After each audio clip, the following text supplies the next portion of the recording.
I will share you some. Can you see my screen now? Perfect. Yeah. So hello again. I'm Spyros. I'm an assistant professor in Water and Climate Information Services at Wageningen University in the Netherlands.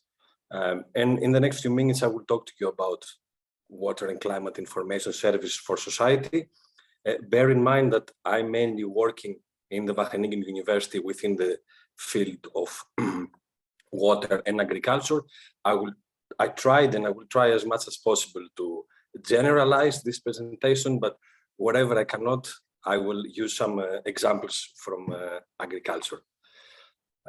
Now, today, what we're going to see, we're going to see an introduction on climate services for society. I will talk to you briefly about the story on climate change and how it led us to the first and the second generation climate services. We'll briefly talk about the design principles for the services, some co-production and stakeholder engagement on the services, the data that we can use for decision. And in the end, I will give you some real life examples by reflecting on the climate services domains that we have identified. Now, many of you came here today, perhaps wondering what are going to talk about. What are climate information services? What is there that you don't know? I will tell you that in its simplest form, if you ever opened the TV and by accident happened to see the weather news, then you received a kind of an information service that helped you, that aid you your future decisions after that. Now, a little story on the weather forecast. Some years ago, we understood as society that climate is not stable, that there's a lot of variations, and that if we are able to forecast in advance or listen about these future variations, that would help us in many, many sectors. And initially, we did that using communications such as radio. Then in the 80s, we moved to the weather forecast that we can all see in the TV. And nowadays, if we search in our pocket, we do have, most of us, a smartphone that at any moment we can open and we can access the weather at any location in this earth.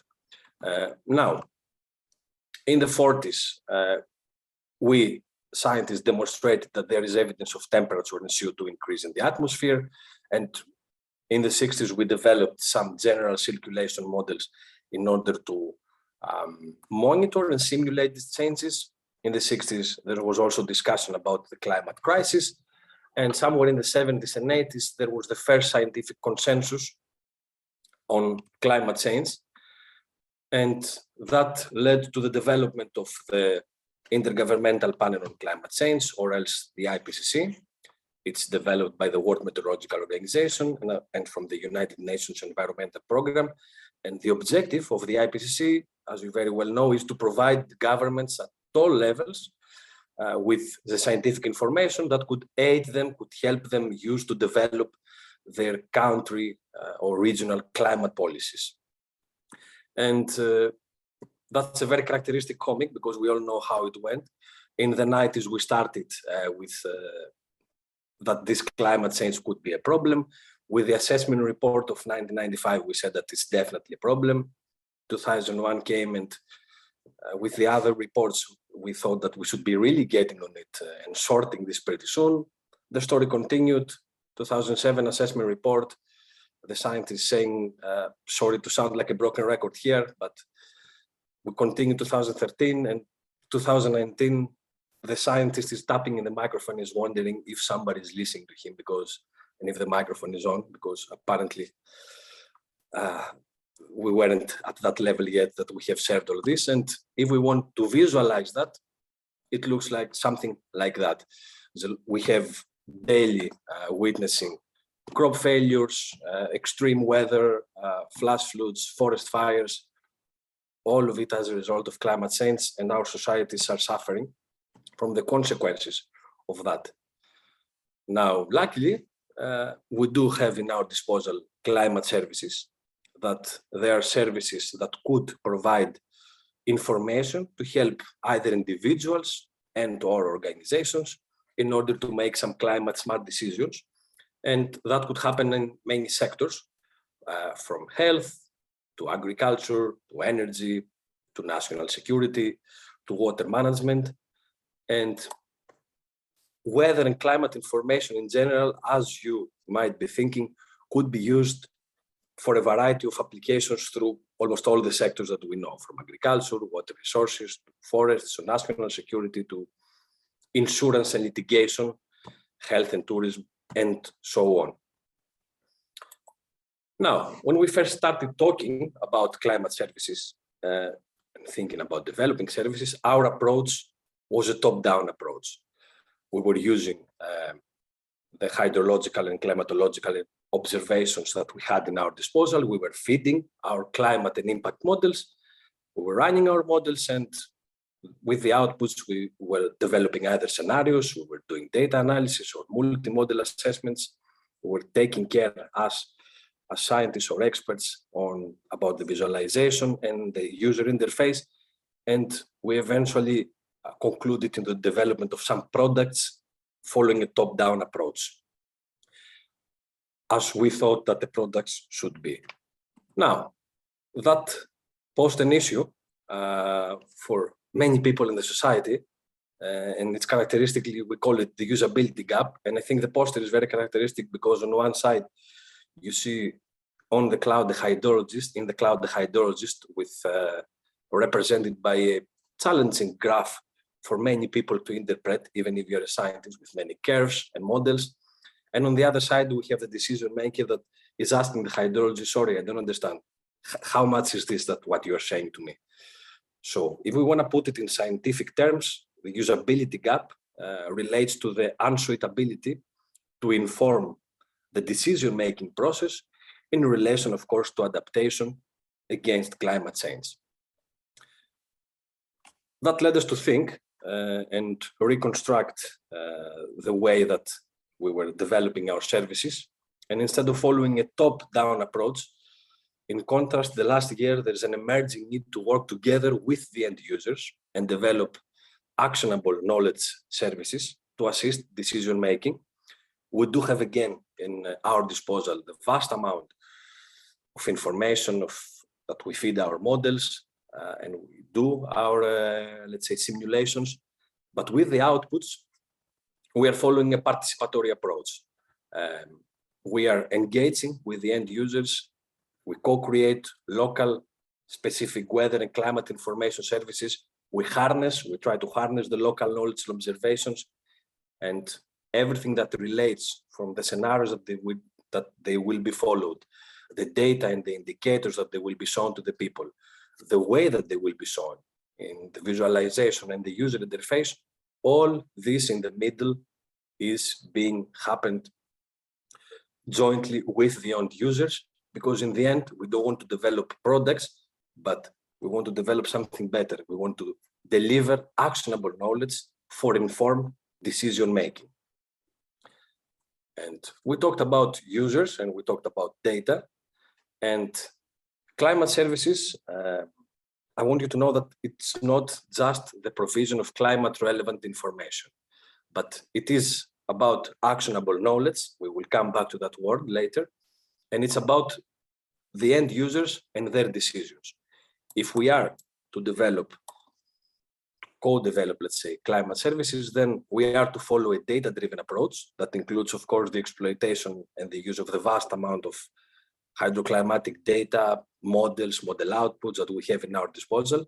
But at the same time, we are to combine it, to integrate it with a user-driven approach by harnessing the local knowledge that we identify around the world through our engagement with our stakeholders, which could assist towards informed decision-making and the development of actionable knowledge services and systems. Now, let's break down all of this. When we co-develop services, we can also refer to them as participatory services. And co-designing participatory services incorporates three components. The first one is the stakeholder engagement.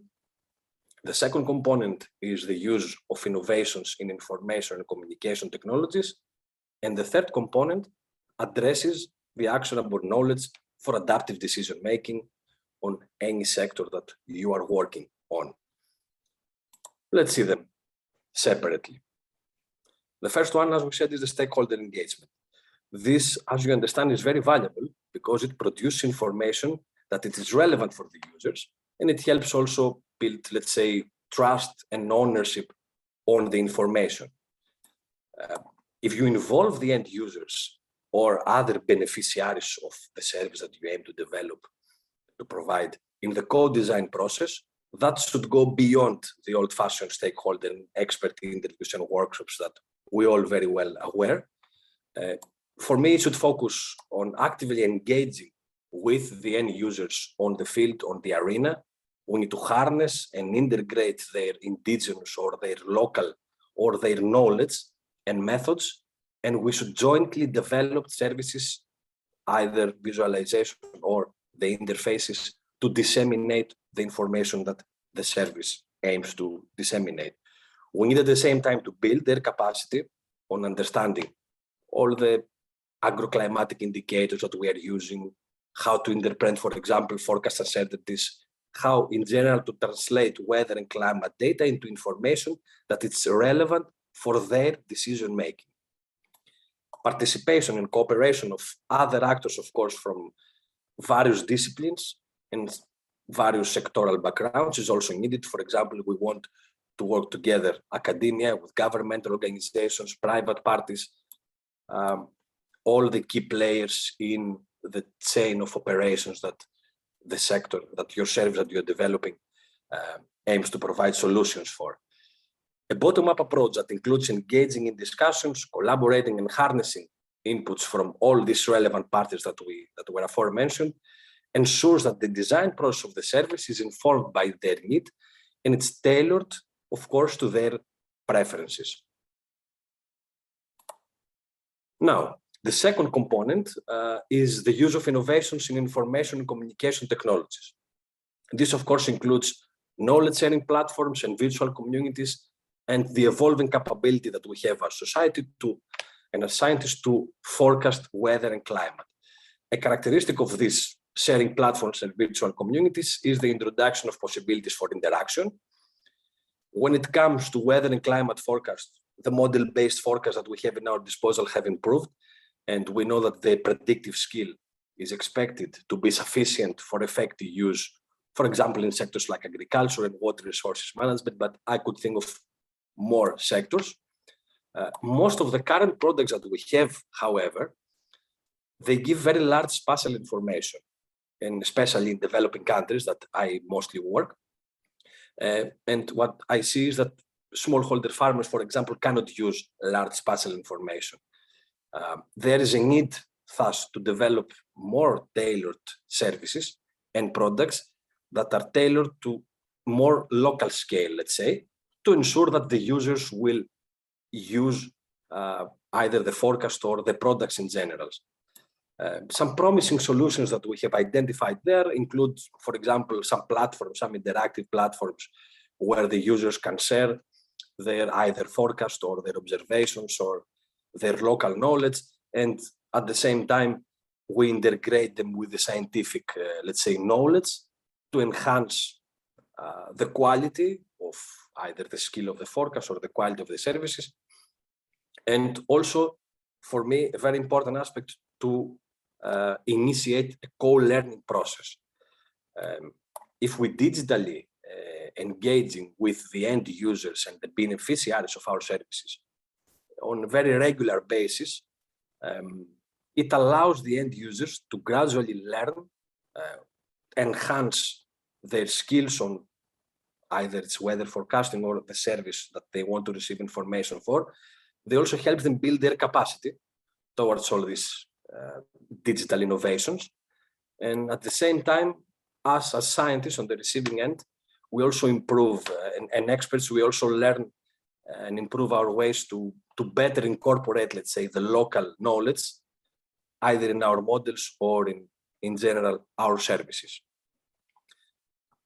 Now, the third component addresses the adaptive decision-making,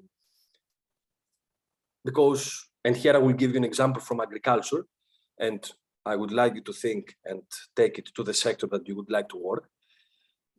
Individual farmers do know, for example, which crops to grow, when, how much to irrigate, or which agricultural inputs or technologies to use. And especially in the countries in the global south, they know maybe a bit better than the scientists in some cases. But collective decision-making, though, which is done by the communities, irrigation organizations, local or regional or national governments, does play an important role as well. Many of these decisions that these people need to take need to be made under very high and increasing climate uncertainty, and at the same time, they must adapt very flexibly and constantly to the changing conditions.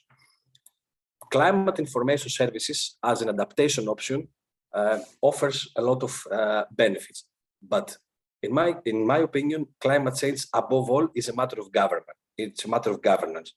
And we see daily that in many developing countries, the in-country Met offices, they provide information at a very national scale. But nowadays, there's a lot of new entrants like commercial web services, NGOs, or other private organizations that they are offering, for example, hydroclimatic information that leads to organizational hybridization, if I may say. That at the same time leads to institutional uncertainties, information equality issues, ethical questions, and all these need to be acknowledged and need to be put in place a framework where these are taken into account and are enabling or hindering laws for this, let's say, service development. Now, we talked about the user-driven and the data-driven approaches in our services. We also talked a lot about co-production, and I want to address that. I want to answer the question, why do we need to co-produce our services? I would say that there's a lot of benefits when co-producing your services. Initially, it will help you improve the transparency of the forecast accuracy and the certainty of the forecast information that you provide. When you co-produce your services, it helps you to tailor these services to the context and the decision and the user group that you want to focus and support their decisions. You co-produce your services to deliver timely and sustainable services, and we will talk about sustainability towards the end. You want to ensure that there is a value added for all the beneficiaries that they are involved, and it's not one-way communication where one party is benefiting and the other is not. If you co-produce your services, it helps you communicate, identify communication channels, and communicate in very effective and accessible ways that if you were just following a top-down approach, you wouldn't have noticed those ways. And I have some examples for the discussion afterwards if you want. When you co-produce, it helps support the conscious facilitation. It helps keep your service flexible and adjustable if in case you receive feedback and there is something to be adjusted. When you co-produce your service, especially with specific groups based on ethical or cultural beliefs, you enhance the inclusivity of this population. You embrace diversity and respect the differences. And one of the most important aspects for me, it helps you build trust between the service providers, producers, and the beneficiaries. That will, of course, help you sustain your services in the longer term. Now, user or demand-driven approaches allows to deliver a climate service that provides actionable knowledge. And you're hearing this term quite a lot, and now it's the time to explain it. Actionable knowledge reflects to the learning capability of either individuals and or organizations to connect some heterogeneous elements of social, technical, political, or economical background.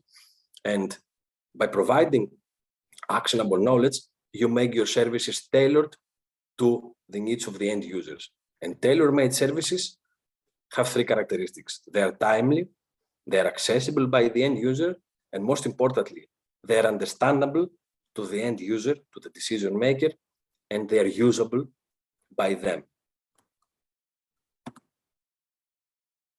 Now, when it comes to the stakeholders in climate services, the provider and the user engagement in the climate services context refers to the activities and the interface of those who develop the services or those who produce and provide climate services with those who make use of the services for decision making. So user engagement is exactly at the interface of this interaction.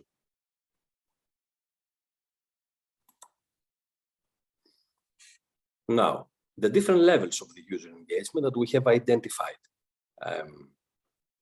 The levels of the user engagement, they range from the passive engagement of the user to an active engagement of the user. During the passive engagement, which of course, as you understand, is a top-down approach, we do have the information provision, which is a one-way transfer of information through either a website or a web tool or anything else, or a report or anything else that you can think. Then the next step would be a dialogue-based approach or engagement with the end users, where we establish a two-way dialogue in order to receive feedback to enhance our services. And then the last of the passive engagement is about co-production. And a lot of you might wondering, but I thought co-production is a bottom-up approach. Well, it's a lot of theoretical to talk about now, but we do have co-production and we do have co-creation. In the co-production, there's a two or multi-way communication for the co-design and the co-production of information. But in this case, the service provider or the developer dictates most of the time which services you will be using, climate services, which models, which tools, and then the end users co-develop some surrounding information. For example, if it's about water and agriculture, a producer will co-produce the information, the climate information, and the end users could utilize this information to co-produce agricultural advisory information, for example. Then at the last step, and there, when the active engagement comes in place and we do follow a bottom-up approach, it's the co-creation level. It's regular or multi-way communication for the implementation of the services. So we start from a blank paper and we all together go through this creation process with the end users, the service providers, and the services suppliers.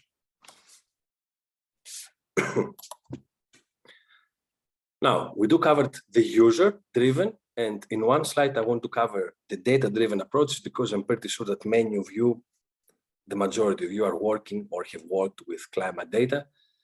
The current weather and climate data that we have in our disposal can be used in many ways. They can aid decision makers, which they can rely on easy to understand either graphs or figures or maps when they plan for some specific, let's say, actions based on the sector that they work on. At the same time, besides the regional or let's say larger scale data, we do have local climate or weather data that could also be used to determine specific local budget or help us with location specific information. And in general, the climate and weather data are used by many people across many sectors of our economy. And every day we are all working with those. So I will leave that here. And I will go to the domains of climate services. And you heard in my presentation interchangeably talking about weather and climate. Of course, there is a distinction there. The weather concerns the shorter term, while the climate relates to the longer term. And in that way, we also classify our climate services in domains based on the period that they provide information. And we have identified here 4 domains of climate services that relate to real-time decision-making. They relate to adaptive decision-making. They relate to longer-term or strategic adaptation planning, so we call it. And there's also climate services that they can raise awareness. Now, some examples, and reaching to the end because I really like to discuss with you. When it concerns real-time decision-making, I have you here two screenshots. One is the left is my phone screen, and the other on the right is the daily route that I need to take to go to the university. And of course, you are watching on the Google Earth, and on the left side, you are watching on the Google Weather.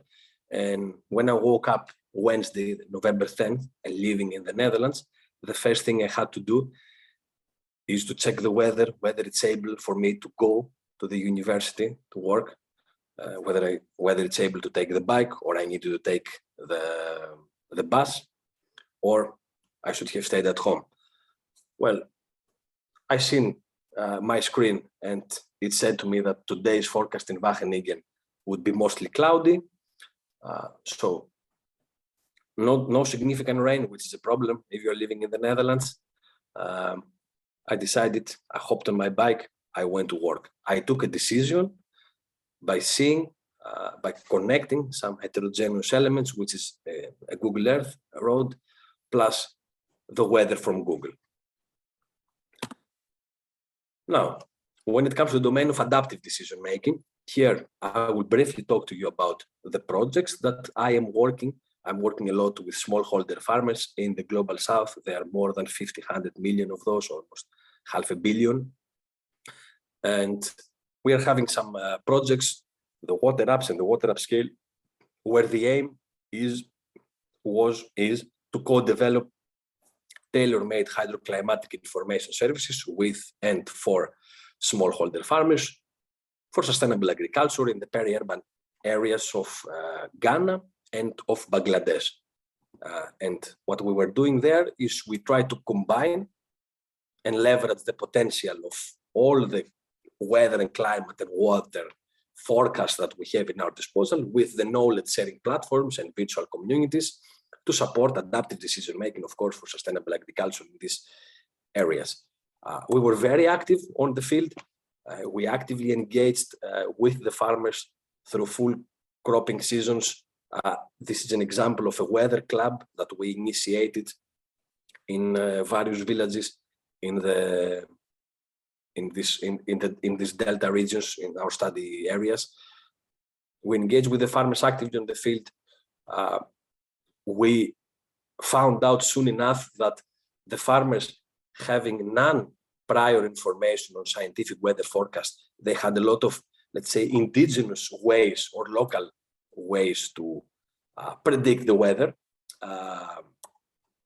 For example, by seeing some agrometeorological indicators like the shape of the moon or the movement of some animals. And we decided through all this process to document and harness this local knowledge.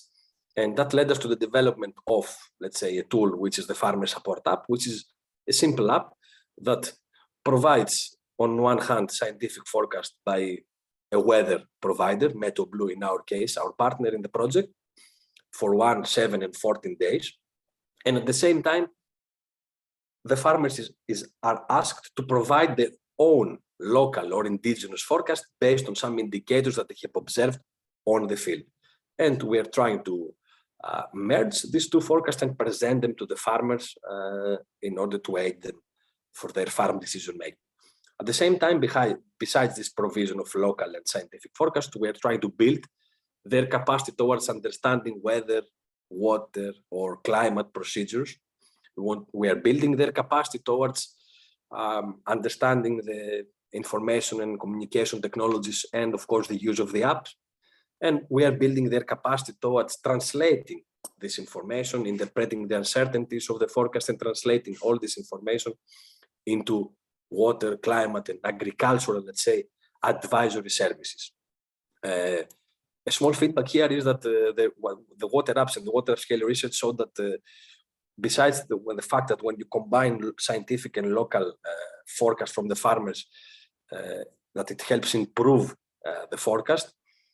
At the same time, a main advantage that we've seen is that there was an initiation of a learning process between the scientists and the end users, the farmers, which really helps improve the quality of the provision services.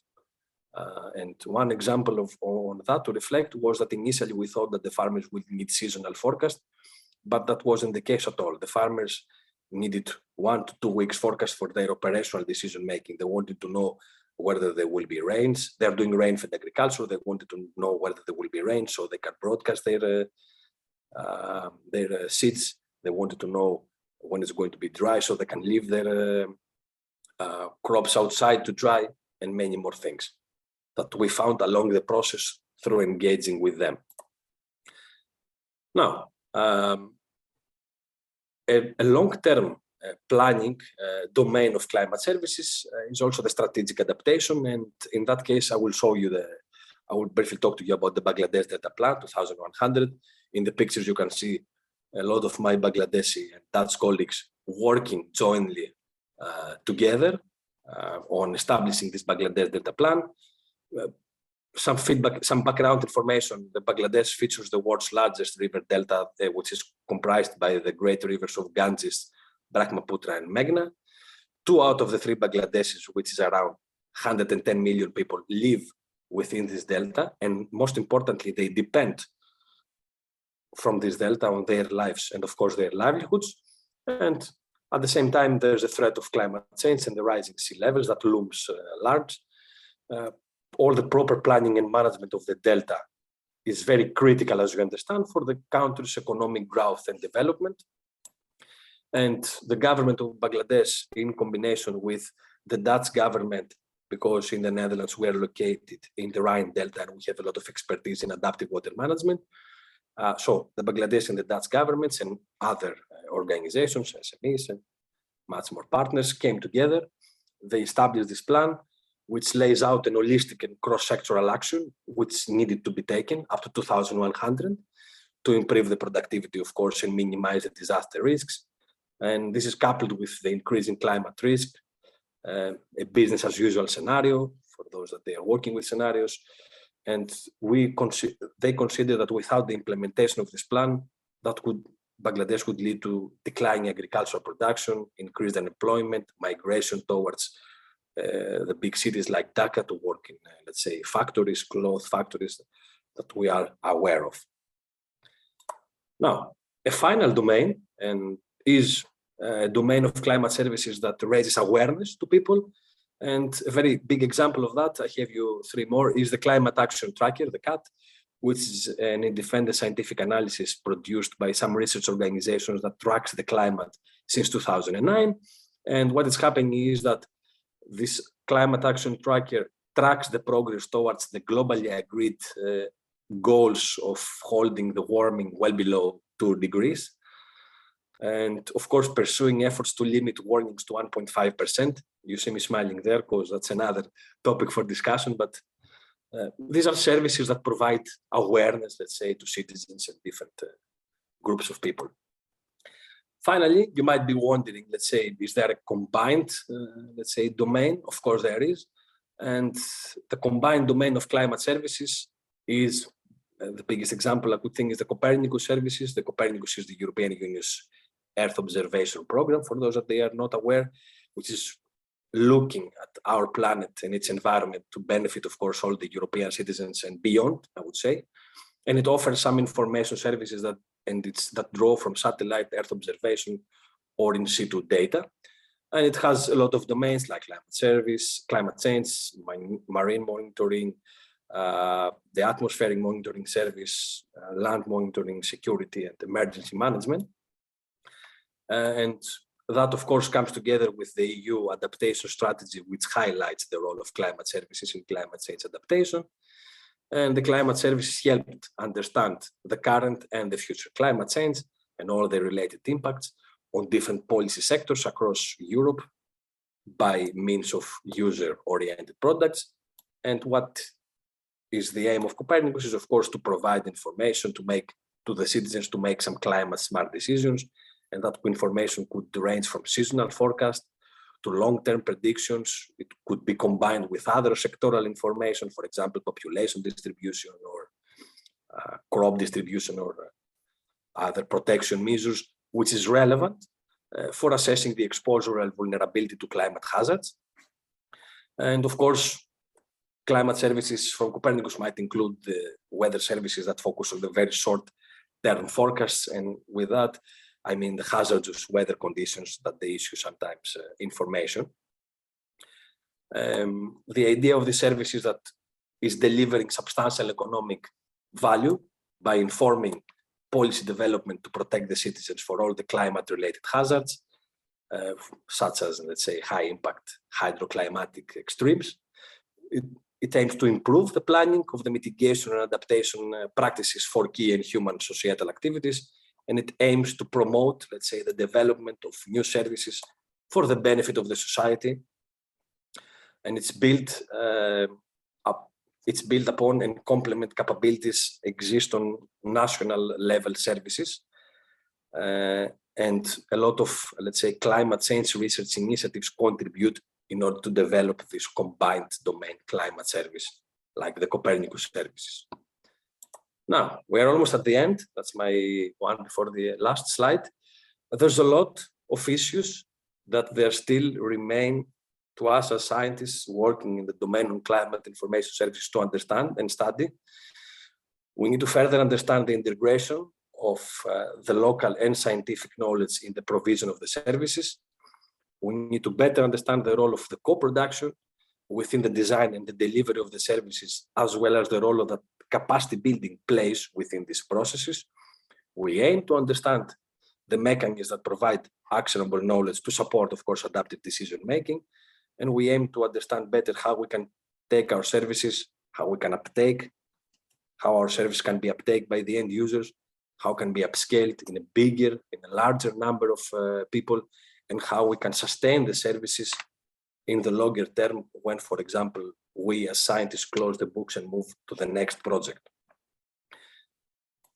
Now, my last slide, the take-home message for you today. I want you to think that tailor-made services that are tailored to the needs of the end users is not just the provision of climate-relevant information, but it's about actionable knowledge, and it's about the end user and their decisions.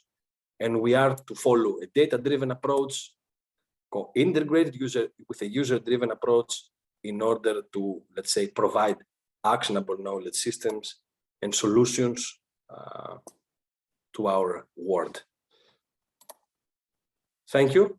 That would be all from me. And I'm looking forward for your questions and discussion. Thank you, Spyros, for this nice lecture. I would like to ask, does anybody have any questions, maybe comments on this? For me, it's quite amazing how how much effort you must have put into communicating with those small communities and small farmers to somehow persuade them to use the technologies and information systems, and to actually explain them that it can make their life a little bit easier, and that it can actually help them in their life and in the production of their goods. So that's something that is really interesting in my opinion, because I think that people sometimes can be really difficult and cannot adapt to using technology quite easily. So maybe you can share some experience or something about that.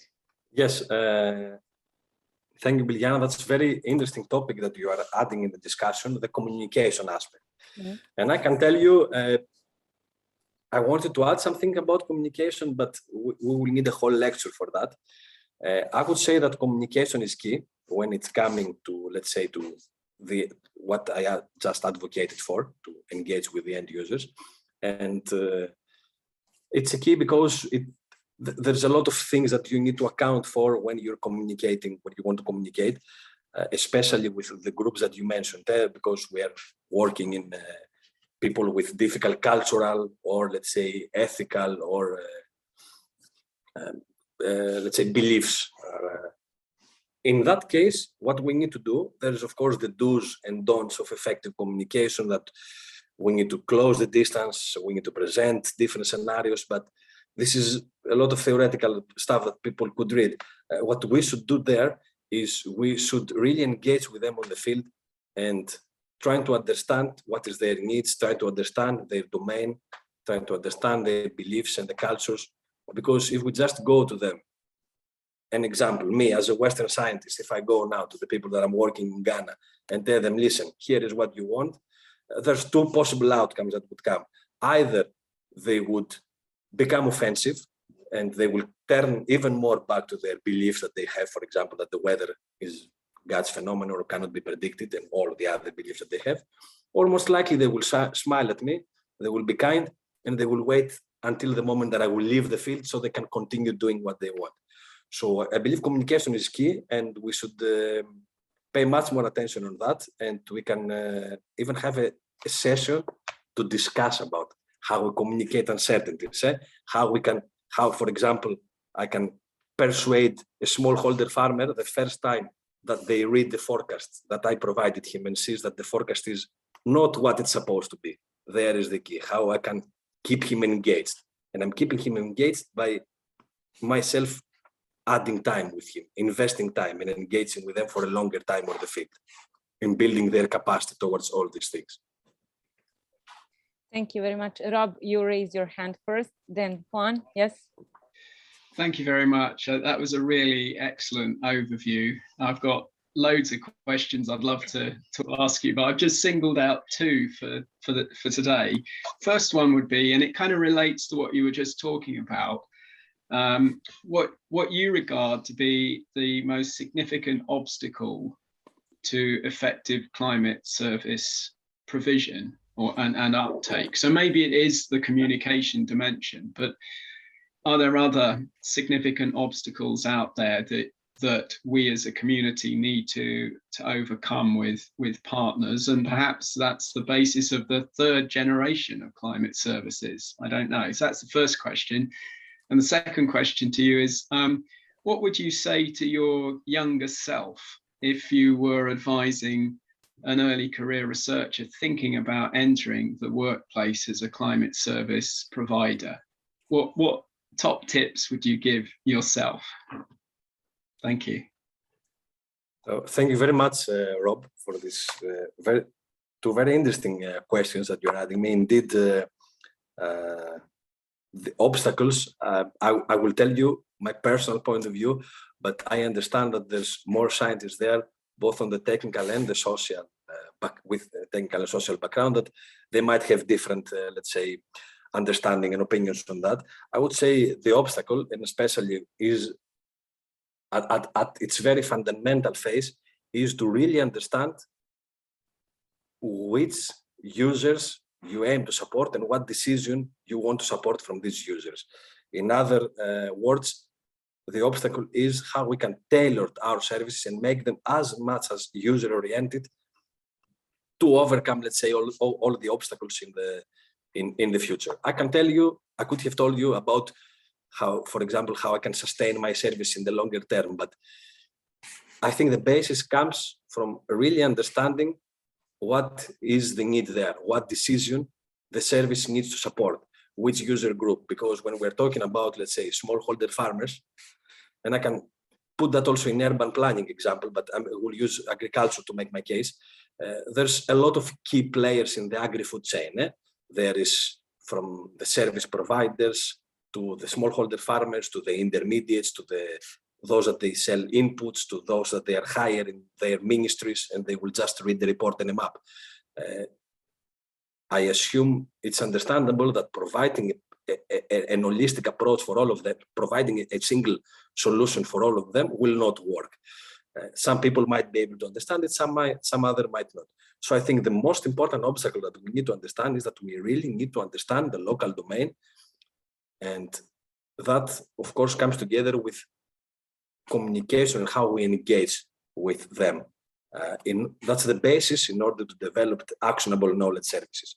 Now, to my younger self, it sounds like a tricky question because I'm still a bit young, I think, but I would definitely say, because working in the domain of services, I will reflect something on that. My background is very much technical, and my whole life I'm working with model development, data analysis, machine learning, also with my colleague in this group, Carly. We're working in the same institute before.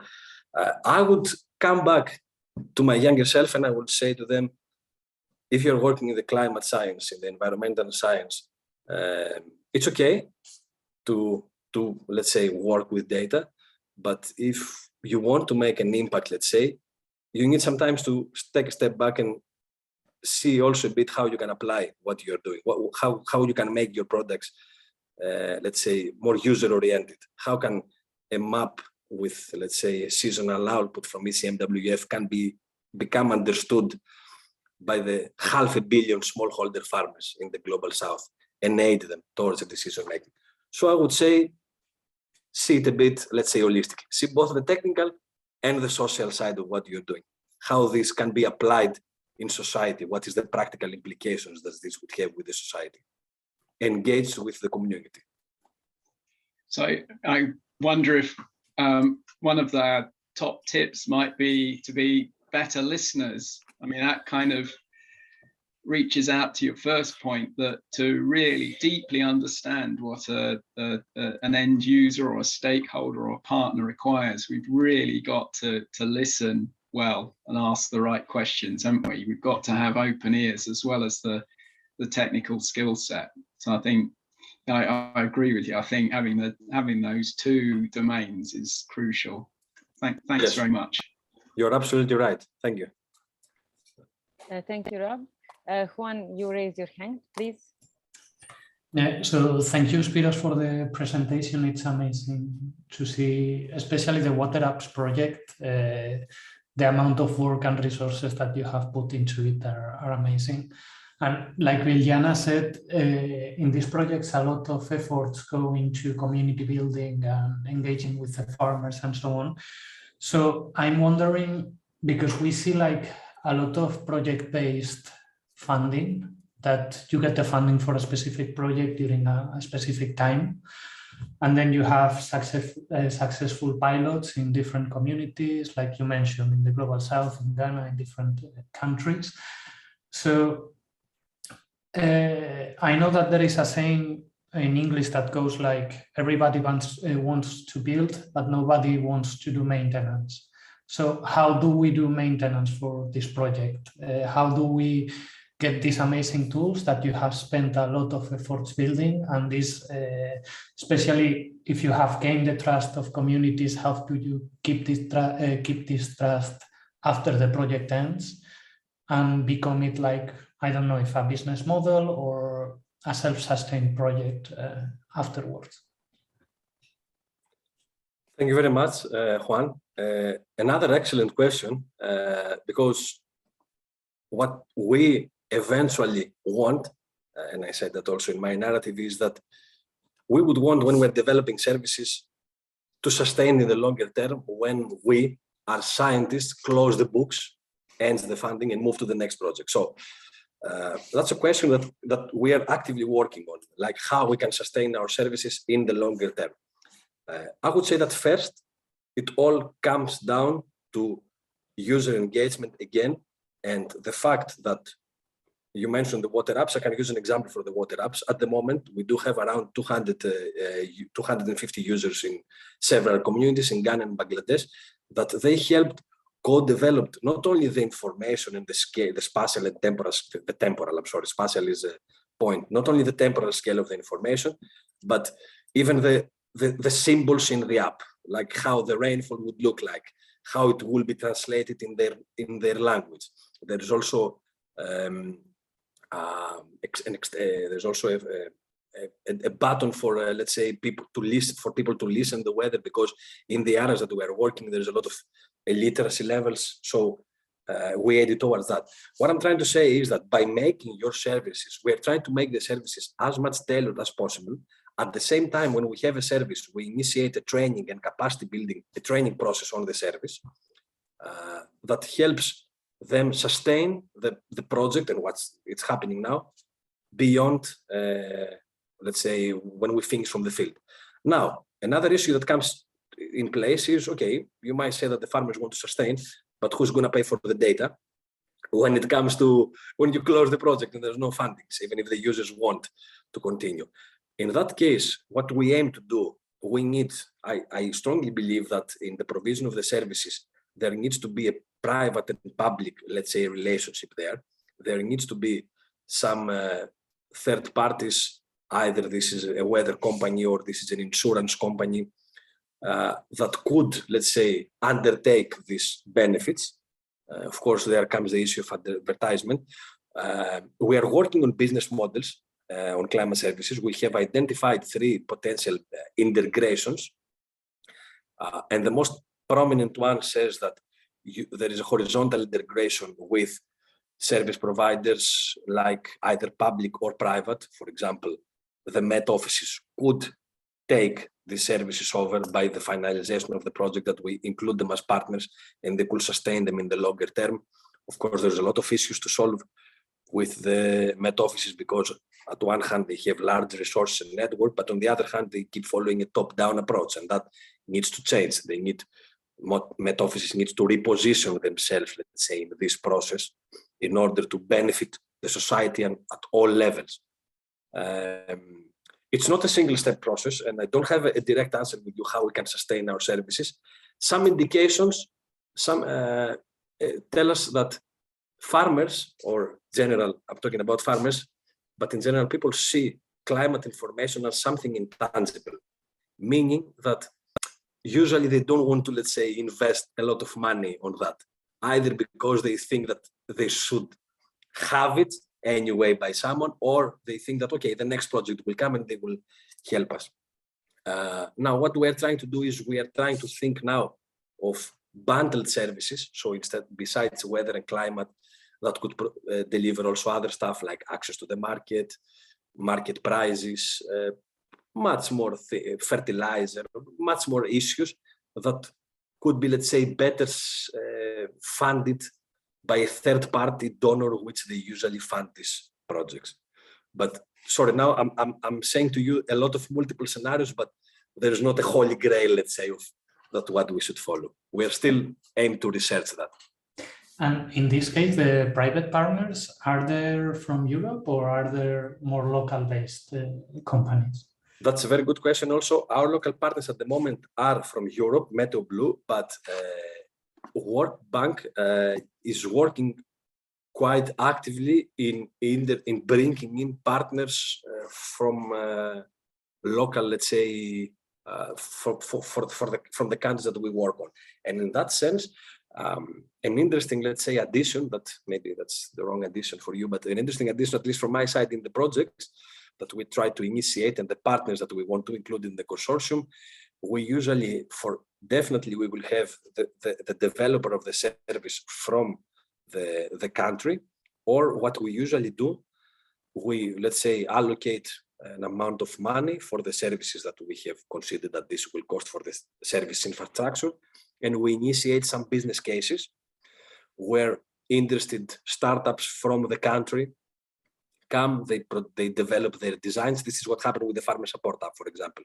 We initiated the business case, and there were a lot of startup Ghanaian companies that they came along, they gave us their design, and all together with the farmers' representatives as well, concluded to the company that we want, let's say, want us to build our design.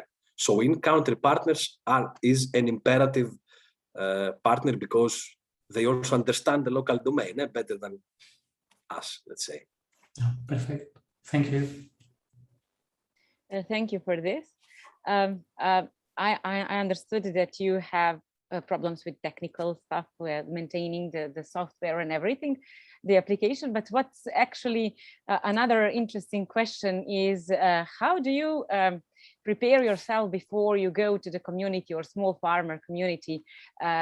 Before you go there, do you learn about their religion, about their customs, about their, I don't know, everyday life, so it would be easier for you to communicate with them? Do you have a local partner or people who can, for example, translate their everyday life into the language that we can understand, and maybe approach them a little bit easier and better? So that's also interesting.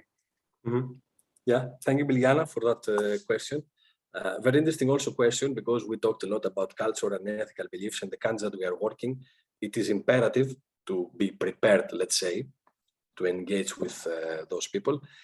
What we are doing is, of course, coming from a university background and working with projects and PhDs and postdocs there and master students, we almost exclusively will have a person that they will be working like an early career researcher that is from the country that we are working. That's imperative for me in the selection process, to find a person that knows exactly what they are doing, because then they understand the local domain exactly like their own country.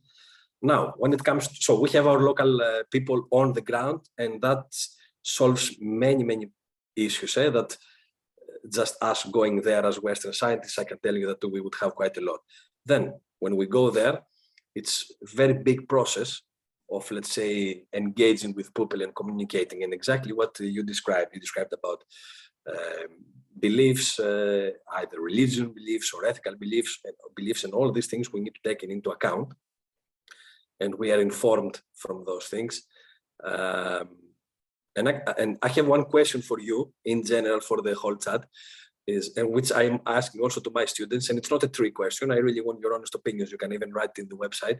I'm asking them, what do you think is the first thing that we are doing when we are engaging, when I am a farmer and I want to start my agricultural processes on the field?